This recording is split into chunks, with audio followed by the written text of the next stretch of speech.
Well, here we are. 2 years ago on The Tonight Show, Matt Cooper suggested when I told him that importing the third world would bring you the third world's problems, I was told to be quiet, that it was a racist thing to say and that I shouldn't say such a thing. So I responded by saying, well, Matt, wait till the stabbings start. Oh, you can't say that, Kevin, that's racist. No, it's not. It's just a fact. It's a fact based on looking at all of the countries who have been subjected to open borders since they joined the EU. You know, the EU was supposed to be about trade. It was supposed to be good for business. It was supposed to be good for every man. And it's proved that what it in fact is a club which has no regard for any of the nation states, for the customs, for the traditions, for the safety of their citizens.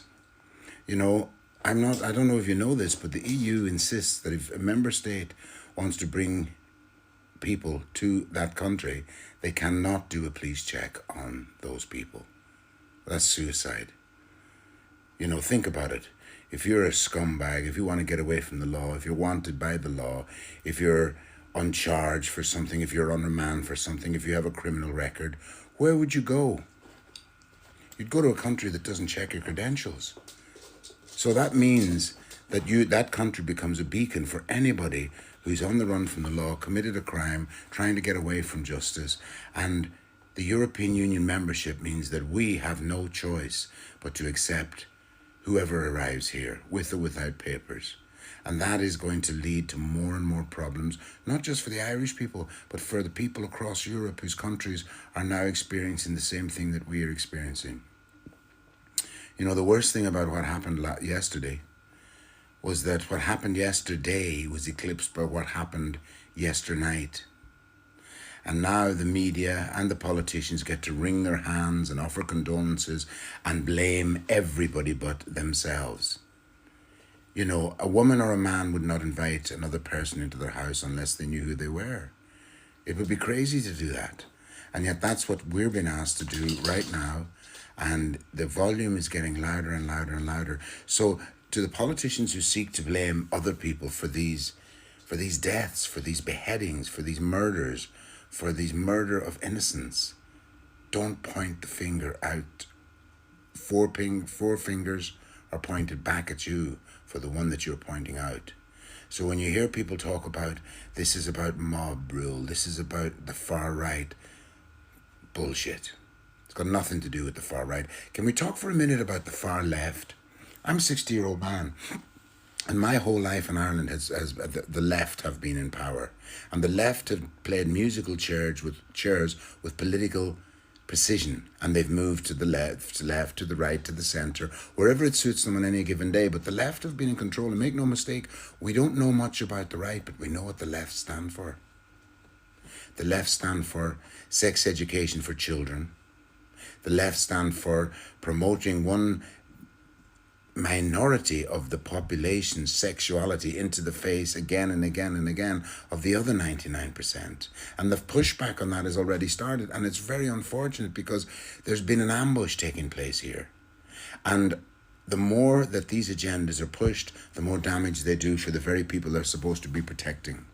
You know, the left stand for enriching bankers, the left stand for vulture fund capitalists, the left stand for never fixing the housing crisis because their mates stand to make too much money by keeping the housing crisis broken. The left stand for signing our sovereignty away, not just to the World Health Organization in this most dangerous treaty which is being currently proposed and must be stopped. To not stop this, the left have put us in a position where we can be told by pharmaceutical companies and by the corrupt World Health Organization how many vaccines we need to take, untested or tested, how often we need to take these shots, tested or untested. So we've reached a pinnacle point here in Ireland, and I think across Europe, where it is becoming increasingly obvious that our interests are not that of the governments. And the orders that are taken from Brussels and passed down and never questioned, just always gone along with, those orders are coming from unelected officials and bankers. And the consequences of those orders are what we are now facing here in Ireland and right across Europe.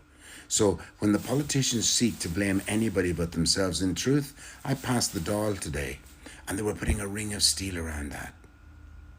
Why the sudden loss of faith? Why do they think they're in danger? Why do they think they need to protect themselves? Might it be because of what they've done to Ireland? You know, in history, Leo Varadkar will go down, and I said this years ago, as the man who destroyed Ireland.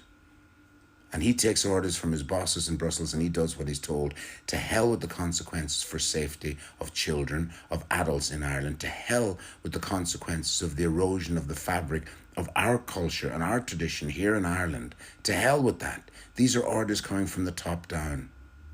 And whether it's this guy Klaus Schwab's praising Leo Varadkar and Trudeau and all his other class mates, the people that he put through a college of young world leaders.